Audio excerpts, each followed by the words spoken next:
شادی کو اتنا مشکل نہ بنا دے، بلکہ روایتوں میں آتا ہے وہ شادی سب سے اچھی ہے کہ جس کا بوجھ کم ہو. تو ماں باپ پر بھی بوجھ کم ہو. اللہ کرے کہ خاص طور پہ لڑکے والوں کی طرف سے جو ہے نا، اگر یہ پیغام ملنا شروع ہو جائے کہ ہمیں کچھ نہیں چاہیے اور ہم بغیر جہیز کے، یا جو مختصر یہ جہیز ہوتا ہے، ہماری میمنی میں کہتے ہیں چادر مسلح میں، بھائی اگر چادر مسلح کے ساتھ یعنی مختصر 2-4 چیزیں آپ دے دیں لیکن کوئی ڈیمانڈ نہ ہو.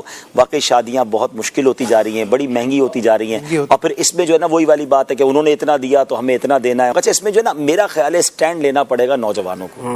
خود لڑکا اگر اپنے ماں باپ کو کہہ دینا کہ میں نے جب بیوی میری ہے تو پھر اس سے کیا لینا ہے، بھائی میں نے آگے بھی زندگی میں میں نے اس کے ساتھ اس کی خیرخواہی کرنی ہے، اس کی نان نفقے کا خیال رکھنا ہے، تو یہ ڈیمانڈ والا پروگرام چھوڑ دے اور انشاءاللہ وہ کہے کہ ہم نے کچھ نہیں لیا. اگر اسٹینڈ لے لیں تو ہو جاتا ہے ماشاءاللہ، اور پورے خاندان میں آپ کی نیک نامی بھی ہوگی. یہ رواج پوری زندگی عزت ہوگی. اور بعض اوقات تو اتنا زیادتی ہوتی ہے. میں نے دیکھا اشفاق بھائی، مجھے ایک شادی اس لیے یاد ہے کہ ہمارے قریبی رشتہ داروں میں وہ شادی ہوئی، لیکن اس پوری سٹوری کا انجام بہت خوبصورت ہوا تو مجھے بڑا اچھا لگا.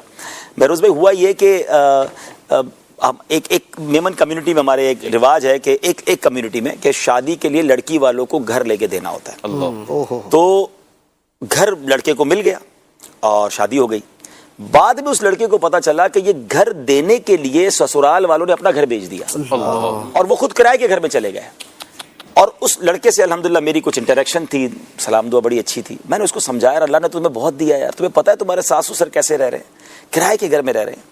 اللہ اس لڑکے کو سلامت رکھے، اس نے اپنا گھر بیچا، اپنے سسرال والوں کو واپس گھر دلایا، اپنے ماں باپ سے مشورہ کیا پہلے، اور پھر اپنے ماں باپ کے ساتھ رہنا شروع ہو گیا. بولا میں آپ کے ساتھ رہوں گا، آپ کی خدمت کروں گا، کیونکہ میری وجہ سے میرے سسرال، وہ بھی تو ماں باپ ہے نا، اور وہ کرائے کے گھر میں چلے گئے اپنا گھر چھوڑ کر. آپ جو اشفاق بھائی نے جملہ کہا نا، اب تک اس بندے کی اپنے سسرال میں جو عزت ہے نا، یعنی وہ رو کے دعائیں کرتے اس کے لیے کہ ایسا داماد کب ملے گا کہ جو ہمیں گھر لے چکا اور گھر بیچ کر واپس ہمیں گھر دلایا.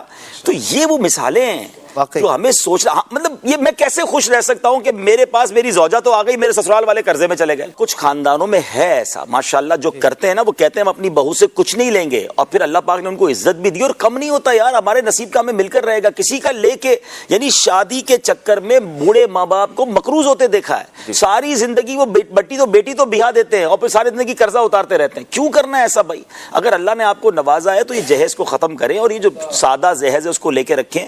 ہماری بہنوں کی عمریں بڑھ رہی ہیں، شادیاں نہیں ہو رہی. اچھا، لڑکے بھی پریشان ہیں. دیکھیں گناہوں کے دروازے کیوں کھول رہے ہیں کہ شادی کو اتنا بوجھ، اتنا مشکل، اتنا مہنگا کر دیا گیا کہ غریب آدمی تو سوچ کے حیران ہو رہا ہوتا ہے کہ اتنی بڑی دعوت بھی کرنی پڑے گی. شادی کے لیے کوئی دعوت کی ضرورت نہیں ہے بہت بڑی، بھائی آپ گھر کے لوگوں کو 4 دوستوں میں ولیمہ کر لیں.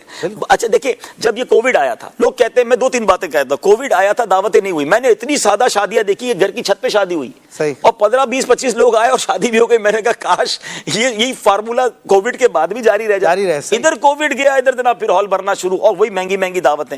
دوسرے نمبر پر کووڈ نے تو بہت چیزیں سکھائی نا. جب یہ کووڈ کے بعد پابندیاں تھیں، میں تو اتنا حیران، میں ایک دعوت میں کھانا کھا کے باہر نکلا 9:30 اس کے بعد بجے. اللہ اکبر. میں نے کہا یا اللہ، یہ بھی پاسبل ہے. اچھا، جب ہم کہتے تھے نا دعوت جلدی کر دو تو کہتے مہمان نہیں آتے. اور بھائی قانون کے چکر میں تو سارے آ گئے. آپ اپنا قانون بنا لینا کہ بھائی ہماری دعوت 9 بجے. اچھا، میں کچھ سوسائٹی ان کو جانتا ہوں، کمیونٹیز کو، میں نام نہیں لینا چاہتا آن ایئر، بڑا اچھا لگا مجھے انہوں نے دعوت دی. کہا ابھی بھائی 9 بجے کھانا شروع ہو جائے گا، آپ لیٹ آئیں گے تو کھانا شروع ہو چکا ہوگا. اور واقعی پورے 9 بجے کھانا شروع کر دیتے ہیں وہ ہر شادی میں.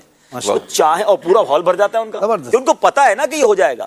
تو ہم اگر چاہیں، ولنگ ہو، تو ہمارے خاندانوں سے، ہماری کمیونٹی سے جہیز بھی ختم ہو سکتا ہے. جو سنت کا جہیز کا ہے وہ رکھیں، باقی یہ ڈیمانڈ پروگرام ختم کریں اور شادیوں کو سستا کر دیں. شادیوں کو، لوگوں کا کام ہی باتیں کرنا ہے. بہروز بھائی آپ 10 لاکھ کا کھانا کھلا لیں، انہوں نے پھر بھی کہہ دینا فلاں آئس کریم کیوں نہیں رکھی، کنجوسی کی ہے. جب 10 لاکھ کے بعد بھی یہ سننا ہے تو 50,000 میں بھی سن لو یار، 9.5 لاکھ بچا لو، ان کو عمرے پہ بھیج دو میاں بیوی کو. کھانوں پہ اتنا خرچہ کرنا ہے، اس سے بہتر ہے یار کوئی ڈھیکی کا کام کر لیں، کسی اور کی شادی کرا دیں. تو بہت زیادہ اس پہ خرچ ہو رہا ہے. اللہ کرے کہ ہم سادگی کریں، اور خاص طور پہ اگر آپ لڑکے والے ہیں یا آپ خود شوہر ہیں یا لڑکے ہیں تو آپ سامنے ڈیمانڈ یہ کر دیں کہ مجھے کچھ نہیں چاہیے.